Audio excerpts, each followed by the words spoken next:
Ontario currently has the oldest sex education curriculum in Canada. The Liberals want to change that. Now, they tried to do it in 2010, but then Premier Dalton McGuinty pulled the plug 3 days later amid a storm of controversy.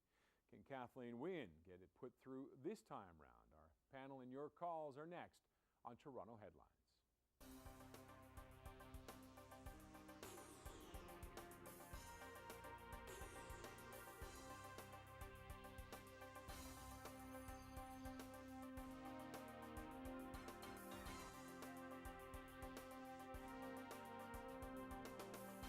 Welcome to Toronto Headlines. I'm Roger Peterson from City News. Well, the last time the sex education curriculum was updated was 1998.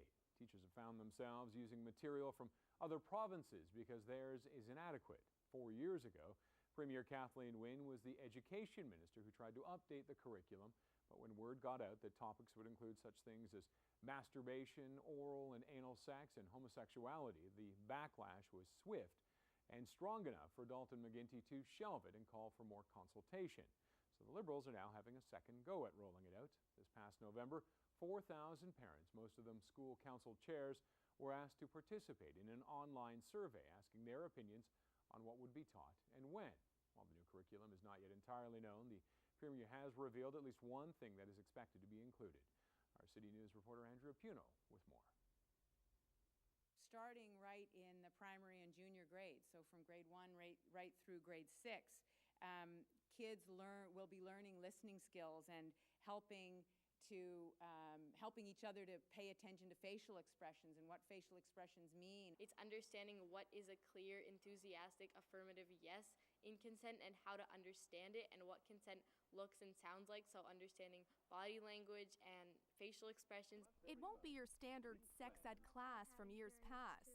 Do you all know what sperm is? Instead of a strong focus on abstinence, sex ed in Ontario schools could include clearly outlining what sexual consent is. Leading the charge on the proposed major change to the current sex ed curriculum, these two 13-year-old Toronto students. It starts with changing the curriculum and putting that information in the curriculum so kids can learn about asking for permission and learning about healthy relationships. The updated curriculum will contain deeper learning related to a host of important issues: healthy relationships, consent, mental health, online safety, and the risks of sexting. Together, Leah Valente and Tessa Hill created the We Give Consent movement, adding a Twitter handle and launching this petition. 37,000 signatures and counting. The girls grabbed the attention of Premier Wynne and met with her here privately at Queen's Park today, but some critics argue adding sexual consent to the curriculum for these students doesn't make any sense, and that's because the age of consent in Canada is now 16.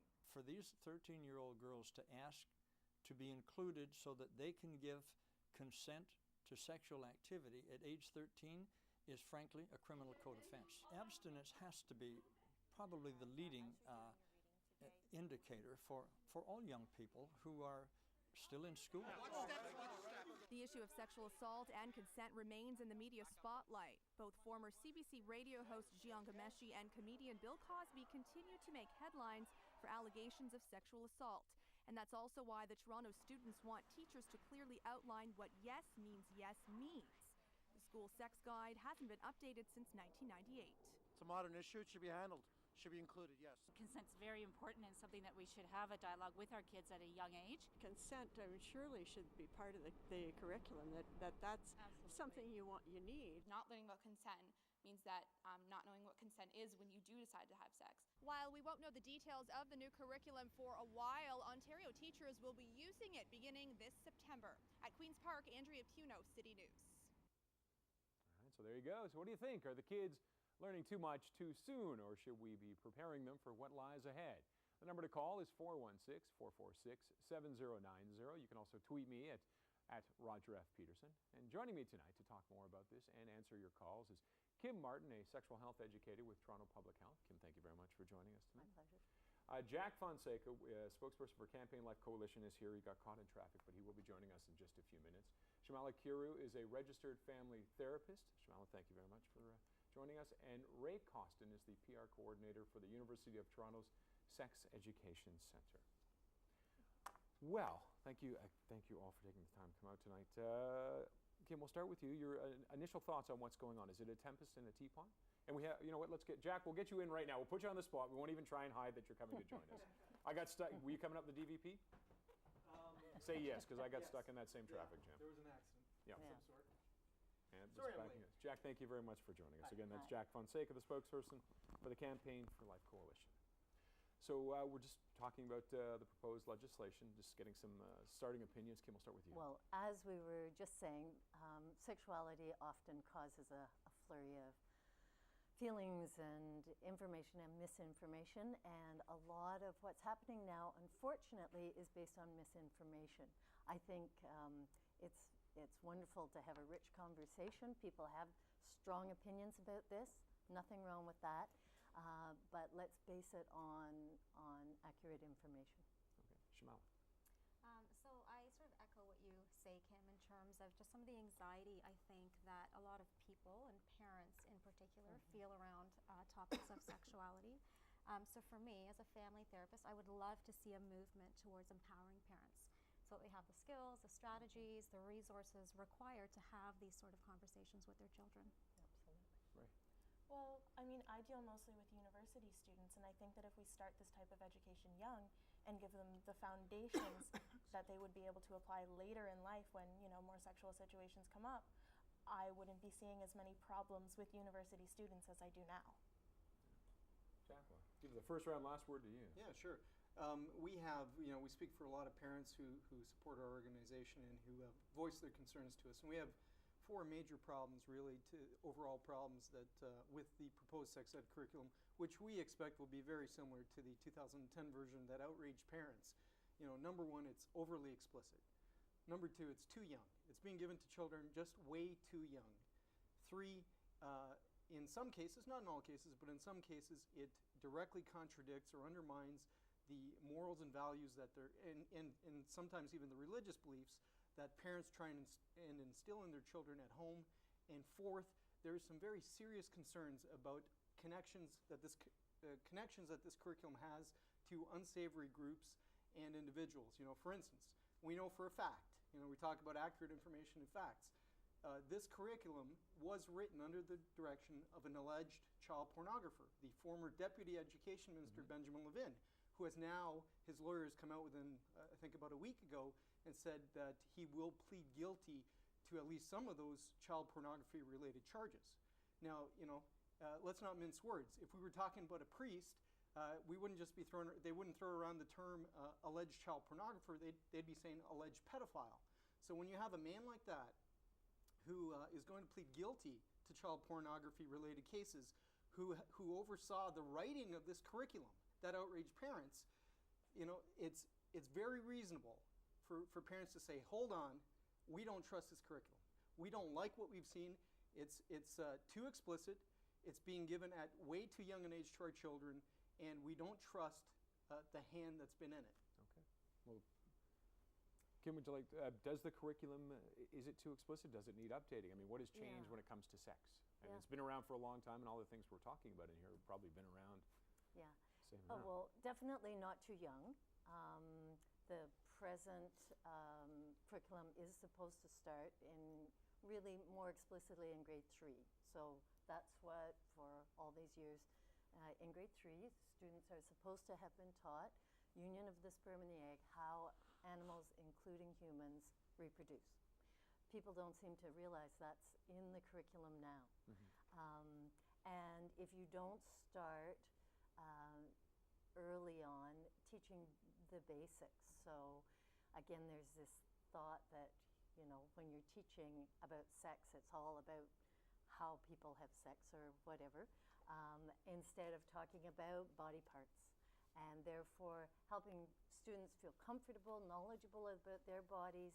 And also, this is a basis for protection from some child abuse. We know that when children learn about their bodies and learn to ask questions and not be shamed or punished, which often happens now when children are curious about this, that they are therefore less likely to be a victim of child sexual abuse. It's a protective factor to give information earlier on. You know, could I just respond to that? Mhm. You know, everything that you just said, I agree with. Have no problems with it. In general, I and the folks that I represent have no problem with sex education, provided that it's healthy, that it's in fact healthy. When you talk about protecting children from sexual abuse, using a curriculum that was written under the direction of a child pornographer is not protecting children from abuse. Well, and But he wasn't the also- only. I and- imagine he oh was not my the only gosh, person they He was writing the it. former Alleged, deputy and we'll use education it. minister. We'll also use alleged. on that. he is not the person, as we know, people come and go from those positions. The people who actually understand the pedagogy have been at this for a long time. Our consultant. Well, with he our- understands the pedagogy, and he Well, was in charge of education. This was a very There- powerful man in education.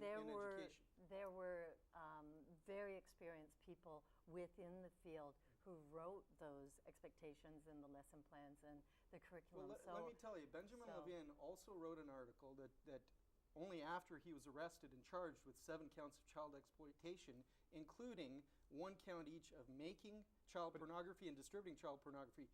An article, then was written about in the papers where he complained about requiring police checks for outside organizations who come into our schools. But he is that showing complained up, though, about in that. the sex education? What you're talking, Well, the what we're one that's talking been about put is together. What we're talking about is, well, you look at Is the that curriculum. are You look those at things what's showing in it. up, though? You look at the 2010 sex ed curriculum. In grade 7, by grade 7, it was going to have children talking about anal and oral sex. Because they have to learn By about grade 6. STIs. In So grade- how can you talk in about grade sexually 6. transmitted infections Let me finish. without talking about Let me oral just lay sex? out what was in it. You want to know what offended parents in the curriculum. Some And I'm parents, telling you, not the majority. the majority of parents. No, That's why vast Dalton ma- McGuinty no, shelved the program. The vast majority of Ontario parents are supportive. Yeah, I'd like to see proof of that. But let me see- carry on. Well, you're with both the curriculum. arguing you're saying the majority, so Let we'll, me we'll call it a carry wash on with the right The now. curriculum. sex information. In grade 7, anal and oral sex. In grade 6, it would encourage children, 12-year-olds, to masturbate as, quote, a pleasurable activity that is not harmful and healthy. But is it? Encouraging them, not just talking about Encourage it. It encouraged them, yes. It promoted masturbation in grade 6. Now, keep in mind who we're saying oversaw the writing of this, an alleged child Did you- pornography. Well, did what you is the average? In grade 3, in grade 4. I'm just gonna. Where's the average age that people start masturbating? Is there? Well, children, babies, self-pleasure. We call it self-exploration Baby generally. self-pleasure. Yes, absolutely. Ask any daycare worker. In order to, same as thumb sucking. So it's the same activity. And do you think it's right for the state to make part of the classroom lessons getting teachers to promote masturbation? Did you see that written down? Yes, I did. In fact, I have it right here. It's in page. To promote. It's one thing to discuss it and to say. It's on page 162 of the 2010 Yes. sex ed curriculum, upon which the new one Right. that's going to be implemented in Sure. 2015 Sure. is based. Right. And it's going to be very similar. Exploring, quote, exploring your body by touching or masturbating is something that many people will do and find pleasurable. Right. It is common and is not harmful, and it is one way of learning about your body, end Right. quote. That's That's the not classroom encouraging. lesson. That is giving information.